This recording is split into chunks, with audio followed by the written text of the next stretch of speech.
This world wasn't always so small and petty. Thousands of years ago, while the rest of men prayed to gods, the Valyrians became them. Through magic or sheer will, they mastered the greatest creatures in history. A horse grants man dominion over the land, a ship over the sea. But dragons gave us the sky, and everything and everyone beneath it. At its height, my ancestors ruled the known world. Whatever parts we didn't weren't worth knowing. Our capital of Valyria shamed the magnificent cities of the east, for hammers and chisels were no match for dragonfire and sorcery. It was a city and an empire built to last until the end of time. It didn't. 400 years ago, the doom fell on Valyria. Mountains cracked open like eggs, lakes and rivers boiled, fountains of fire, ash and smoke spewed from the ground, so high and so hot that even dragons burned in flight. The land splintered, and the angry sea rushed in.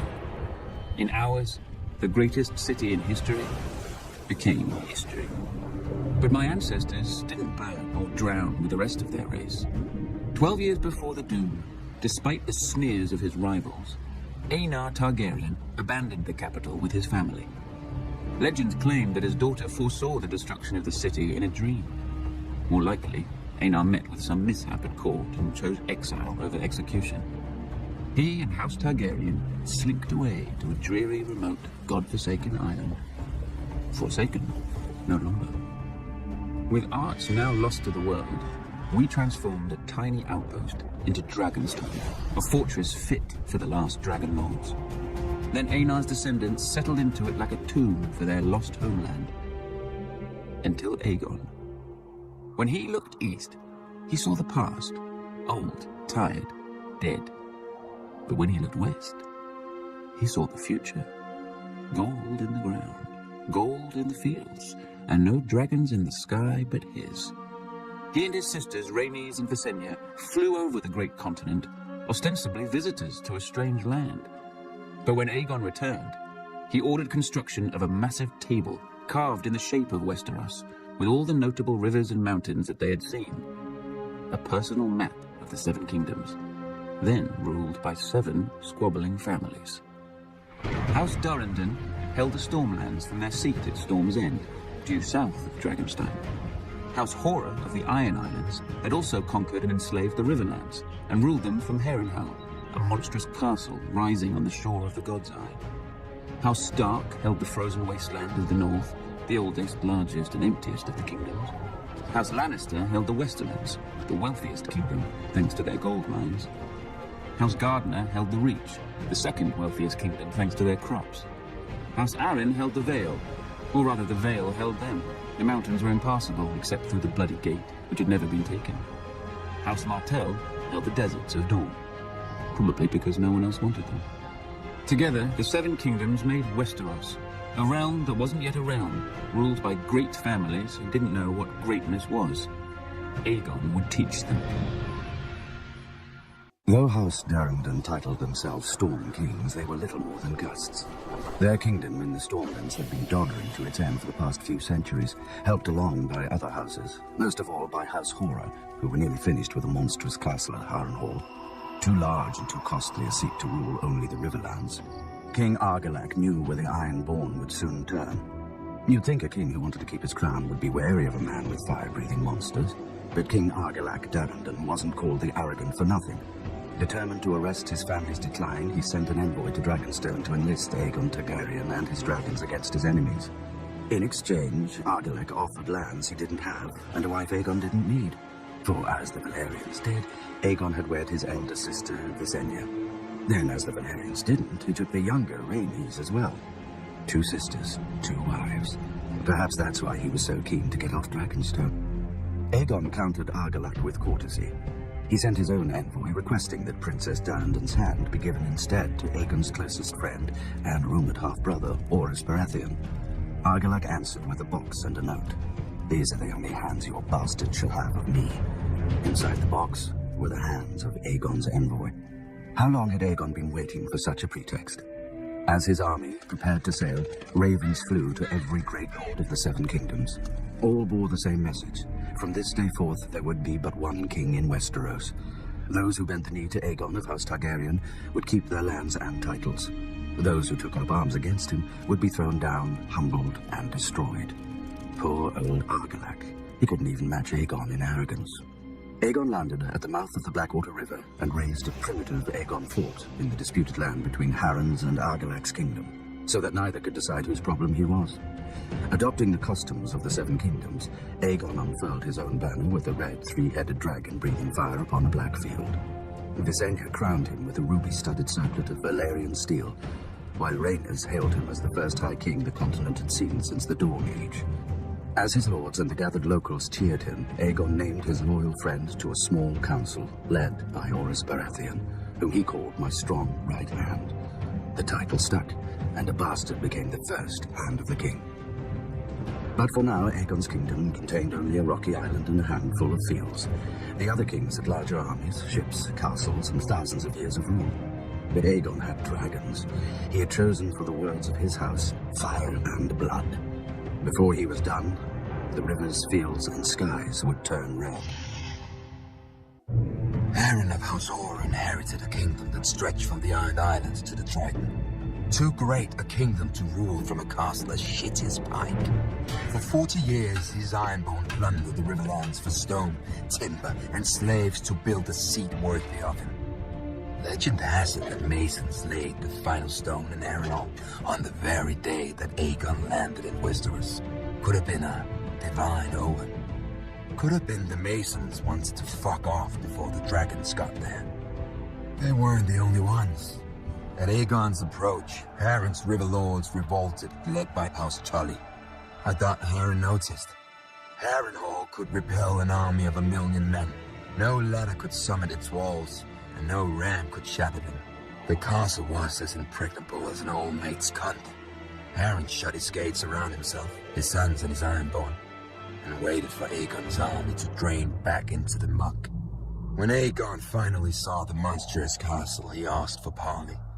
Harren granted it. Valyria had been the greatest empire the world had ever seen. Harren wanted to piss in its ashes. Yield now, and you may remain as Lord of the Iron Islands. Yield now, and your sons will live to rule after you. You see my army outside your walls. You see my dragons. What is outside my walls is of no concern. Those walls are strong and thick. Dragons fly. But stone doesn't burn. When the sun sets, your line shall end. Harren spat and returned to his castle. Once inside, he promised lands, riches, and Tully's daughters to whoever could bring down Aegon or his dragon. As the sun sank below the horizon, all of Harren's men patrolled the battlements, hearing wings in every gust of wind. But the moon rose and sank, and no dragon appeared. While the Ironborn were ringing the battlements, Aegon drove his dragon Balerion higher and higher in the night sky, so that even the great castle of Harrenhal looked like an anthill below them. Then they plunged straight into the castle, well inside the guarded walls. The 5 towers of Harrenhal reached towards Aegon like a hand. Balerion opened his mouth and bathed all the fingers in flame. Harren was right. Stone doesn't burn, but men do, even when they're Ironborn. The dragon blasted my ancestors into ash that choked the survivors when they screamed. Harren's soldiers leapt from the battlements and died. They huddled against the walls and died. They fled across the yard and died. Harren and his sons took shelter inside the castle. Stone didn't burn, but as Balerion blasted it with fire, it glowed white hot. The world's greatest castle became the world's greatest oven, baking the last of House Horror within it. Outside the castle walls, the towers of Harrenhal glowed red against the night and began to twist and melt like 5 huge candles, with liquid stone trickling down their sides like wax. The next morning, Aegon forged a new Riverlands. He named the rebel Edmund Tully as his Lord Paramount of the Trident, and had the other river lords swear him fealty as their new liege. For centuries, House Horror had terrorized the Riverlands. Under House Tully, the Riverlands would at last return to peace and prosperity. After the castle cooled enough to allow men inside, Aegon ventured into the ruin he'd made of Harrenhal. He saw the ashen bodies, the scorched stone, and the mangled and melted swords of his former enemies. To his men's confusion, he ordered these useless swords collected and sent to his Aegon fort. While Aegon marched on Harrenhal after his coronation, Orys Baratheon had taken most of his forces and his queen Rhaenys with her dragon south to deal with the excuse for the invasion. Argilac the Arrogant, king of the Stormlands. Argilac had his seat at Storm's End, a castle considered the most impregnable in Westeros after Harrenhal. Argilac may have been arrogant, but he wasn't stupid or a coward. His lords advised him to shut his gates and wait out the siege. But he'd heard what had happened at Harrenhal and refused to die a suckling pig cooked in his own castle. He would meet victory or defeat the same way, with sword in hand. He called his banners and marched to meet Orys Baratheon in the field. Thanks to Rhaenyra's dragon, Meraxes, Orys knew Argilac was coming, how many men he had, and how fast he marched. So Orys simply seized the high ground and dug in on the hills to wait for Argilac. As the two armies approached, the wind rose to meet them and the rain poured from the sky, a gale which would give the battle its name, the Last Storm. King Argilac's lords urged him to wait for the weather to die down, but the Storm King saw that the rain was blowing into the faces of the Baratheon men on their hills. And Argilac outnumbered the Baratheon host 2-1, with 4 times as many knights and heavy horse. Argilac attacked. 3 times Argilac led his knights against the Baratheon line, but the hills were steep and the rain had beat the earth to mud. The war horses foundered and slipped, and the chargers collapsed. The battle seemed lost, until Argilac ordered his spearmen up the hill. Blinded by the rain, the Baratheons didn't see them until it was too late. One hill fell, then another, and another, until only one remained in the Baratheon center. If Argilac could break through there, he could split the invading army and flank both halves. Argilac and his men charged, and the Baratheon line broke, revealing Queen Rhaenys and Meraxes. Argilac's vanguard burst into flame and his men panicked. The victory charge fell into chaos, and Argilac himself was thrown from his horse. But he didn't yield. When Orys Baratheon arrived, he found the old king holding off 6 men, another 6 dead at his feet. Orys dismounted to meet the king on equal footing and offered Argilac one final chance to yield. Argilac cursed him instead. As the storm raged around them, the grizzled old warrior and the bearded upstart fought for life and kingdom. In the end, Argilac got his wish. He died, sword in hand. As word of Argilac's death spread, his lords and knights threw down their swords and fled. Orys and his vanguard rode to Storm's End to claim Argilac's castle for Aegon, only to find the gates barred and the walls manned. Argilac's daughter had assumed his crown, and the new Storm Queen was as fond of yielding as her father. She declared that Orys would win only bones, blood, and ashes here. But her men were weaker than her, and that night Orys found Argilac's daughter delivered, gagged, chained, and naked to his camp. Argilac had refused to give Orys her hand. Now Orys could have any part of her he wished. But Orys unchained the girl, wrapped his cloak around her, and poured her a glass of wine. He told her he would take the arms, banner, and words of House Durrandon to honor her father's courage in the last storm. Conveniently, Orys had none of his own to discard first. The crowned stag became the sigil of House Baratheon, and Storm's End their seat. Argilac's daughter would even remain in her home, though as a lady instead of a princess. The Stormlands were now Aegon's, and as tribute, Aegon demanded the swords of the men Orys had defeated. For what purpose? Orys didn't know. Aegon now ruled 2 of the 7 kingdoms, but he would no longer be able to take the rest piecemeal. For the first time in thousands of years, the kings put aside their squabbles and joined forces against a common enemy. My ancestor, King Loren of House Lannister, was head of the wealthiest family in the 7 kingdoms. When King Loren joined his forces to men of House Gardner, king of the Reach, they had the mightiest army in history, a so-called Iron Fist, to break the would-be conqueror. But while an iron fist can smash a man's face in battle, you'd look silly hunting birds or beasts with it. And Aegon had a creature that was both. The kings had never even seen a dragon, let alone fought one. They had fought each other for thousands of years, and victory always went to the larger army. Surely, a force 5 times that of Aegon's could manage one dragon. But Aegon arrived with 3. Still, the Lannisters and Gardeners hoped for victory. The battlefield they chose was a wide plain with firm ground and clear skies, perfect for archers and mounted cavalry. But neither of the kings spared a thought for why the ground was firm. There had been no rain for a fortnight, which meant all the wheat and grass on it were bone dry. Perfect for dragons. At first, the kings looked like they would emerge victorious. When the horn blew for battle, their armies swept around Aegon's flanks, and their iron fist of mounted knights smashed through his center before the dragons could even enter the fray. But then, Aegon and his sisters took flight and unleashed their dragons not on the soldiers, but on the dry fields all around them. The iron fist unclenched and became a hand outstretched for mercy. As Aegon promised, he had none. More than 4,000 men died in the fires, another 1,000 escaping. Tens of thousands returned home as monsters, burned and scarred beyond recognition. House Gardner never returned at all. The Field of Fire, as the singers call it, claimed the last of the Gardner line, and House Tyrell rose in their stead as Lords of the Reach and Wardens of the South. As for my illustrious ancestor, when King Lawrence saw the battle was lost, he rode through a wall of flame and smoke to safety, or at least to a heroic capture a day later, where he laid his sword before Aegon and knelt. Aegon, true to his word, spared him and confirmed House Lannister as Lords of Casterly Rock and Wardens of the West.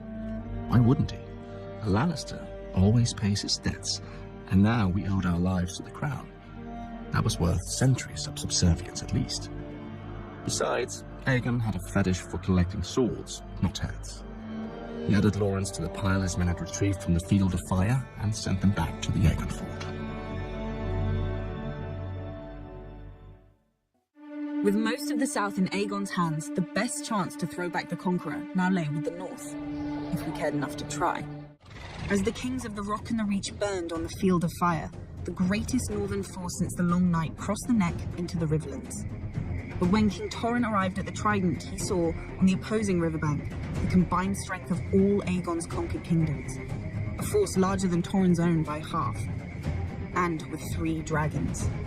That night, King Torrhen called a conference of all his lords and advisors. Some wanted to fight and trust northern valor to carry the day and burn on the Trident.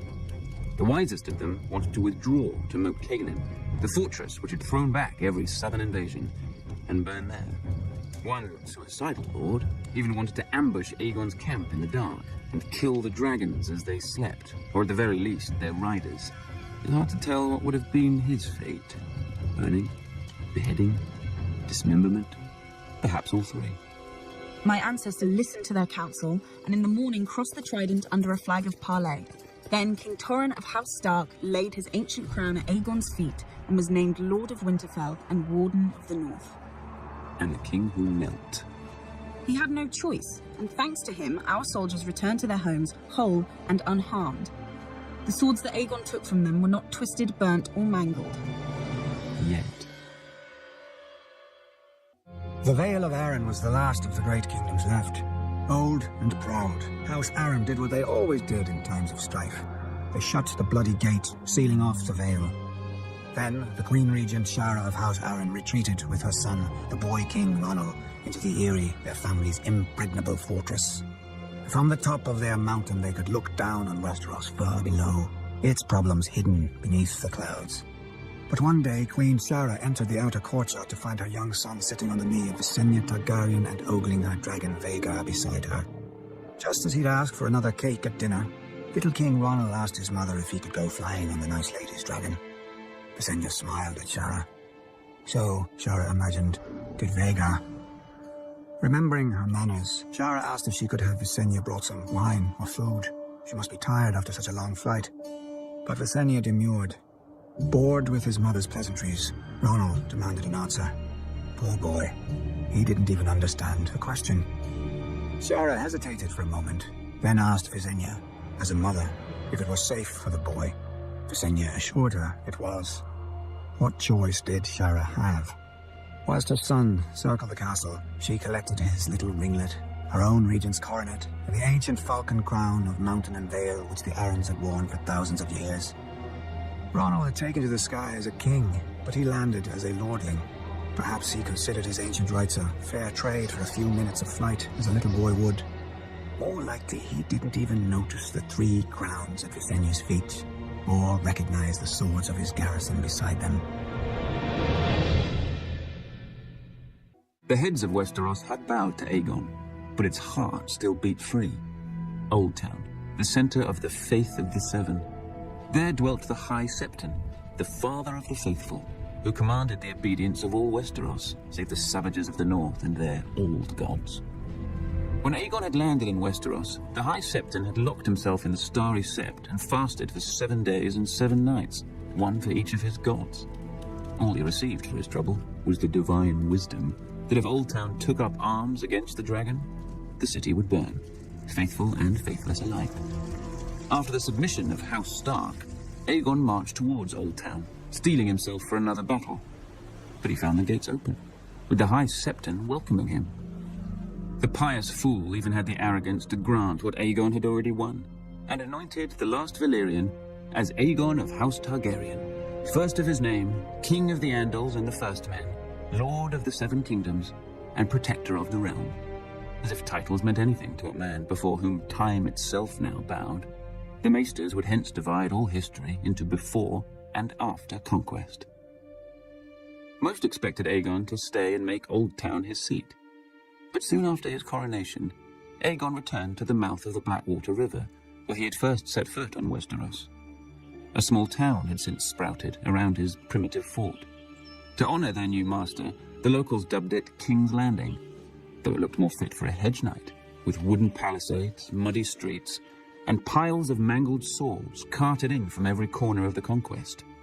But when Aegon made it his court, wood became stone, black mud was buried beneath a red keep, and the collected swords of Aegon's foes were blasted by dragonfire and became a seat fit for the conqueror and the greatest dynasty this world has ever known. House Targaryen, my family, my throne. Or so it should have been. But while Aegon titled himself Lord of the 7 Kingdoms, in reality he held only 6. The 7th, Dorne, had never knelt. Visenya had flown into the Vale and returned with its crown. Mimicking her sister, Rhaenys had flown over the enemy force holding the passes into Dorne and landed in the castle of its ruling lady, Princess Meria of House Martell. Meria was 80 years old, fat, bald, and blind. Behind her back, many sniggered at her as the yellow toad of Dorne. The beautiful Rhaenys probably thought as much when they met. She demanded Princess Meria kneel to her brother Aegon, though she allowed that on account of Meria's age and health a simple vow of submission would do. But the princess told the queen that the Targaryens weren't wanted in Dorne, and no Martell would ever bow, bend, or break no matter how badly they burned. Rhaenys could have mounted her dragon right then and roasted Meria in the castle as her brother had done at Harrenhal, but whatever she saw in Meria's eyes scared her right back to King's Landing, with a dragon's tail between its legs. After Aegon's coronation, Rhaenys returned to Dorne with Aegon and Visenya, and their dragons. But no armies met them in the field, and no lords defied them in their castles. As the dragons approached, Dorne simply emptied. House Martell had learned from Harrenhal and the Field of Fire. The dragons were unbeatable in battle, but wars were more than battles. Unopposed, Aegon claimed Dorne for his own, but as soon as he returned to King's Landing, his castellans were hurled off towers, and his royal garrison vanished in the desert, never to be seen again. Except perhaps when the winds change and the sands cough up old bones and armor. Rhaenys returned on Meraxes, intent on revenging herself against Meria Martell. But Dorne was no longer empty. The Dornish kept Meria's promise, and fought even while burning under dragon flame. And they won. One day a bolt pierced the eye of Meraxes, and knocked the dragon out of the sky. House Martell remained unbroken, unlike the unfortunate Rhaenys. In their wrath, Aegon and Visenya set flame to every castle and city but Sunspear, trying to turn the people against House Martell.